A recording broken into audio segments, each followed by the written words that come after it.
C'était l'histoire, non pas de la famille Néroux, mais des familles d'Ariège qui n'étaient pas riches. Je ne dis pas qu'elles étaient pauvres parce qu'on mangeait à notre faim. Moi, je suis issu d'une famille de 7 enfants, qui est née, les 7 enfants sont nés à 1000 mètres d'altitude.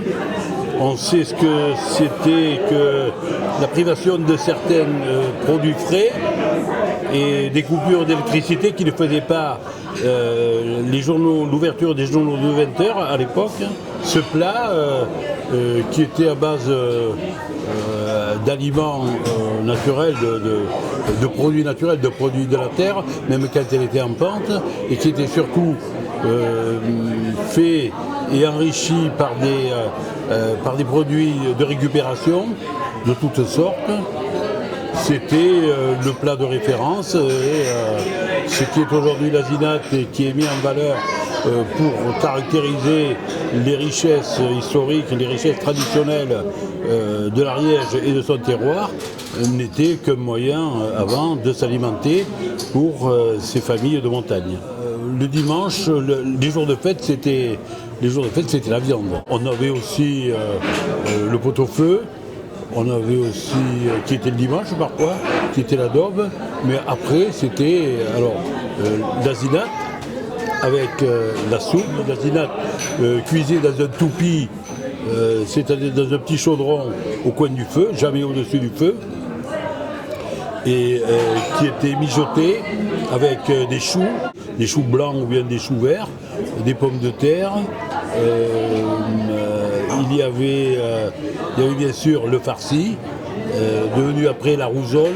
La roussole avec un peu de sang, le farci n'était pas sanguinolent.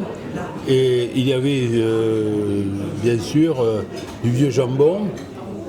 Il y avait également du vieux jambon, on appelle ça, à sucre.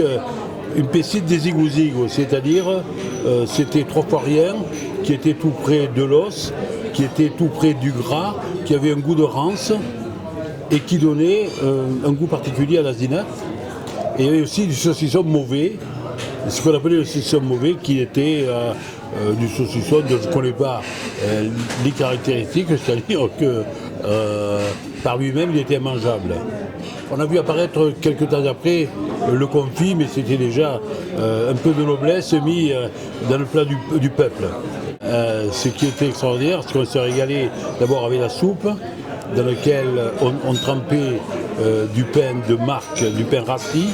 Et moi je me rappelle être resté 3 semaines à sucre, coupé du monde, à cause de la neige.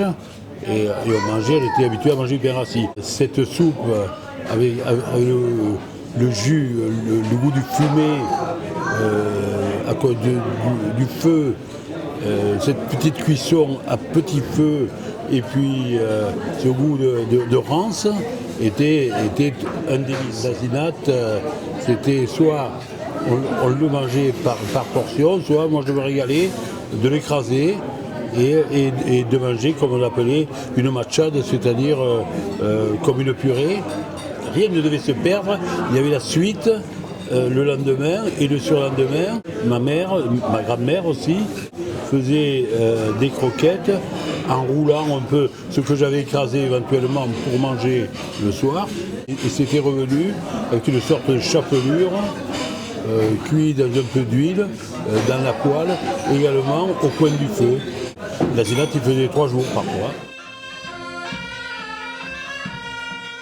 Quand je vois, quand je lis, quand j'entends parler et quand je mange de la garbure, béarnaise ou bien bigourdane, je rêve. Parce que la garbure, c'est comme l'asinat. Et la garbure, c'est un plat identitaire. Et l'asinat, c'est un plat identitaire, mais qui était avant, forcé. Et j'aimerais que ça remonte d'avenir, ce n'est jamais que du passé en préparation. Et on peut reprendre la préparation basique de l'asinat et d'en faire un emblème de notre gastronomie de demain.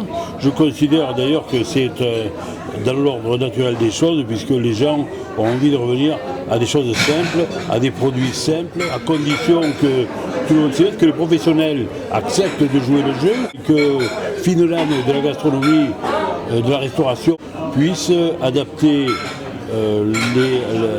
l'essence même, ce qui fait la spécificité de l'Asinat, au goût d'aujourd'hui. Qu'on ne parle plus de garbure ariégeoise, mais qu'on parle d'Asinat. Parce que l'Asinat, c'est l'Ariège, voilà.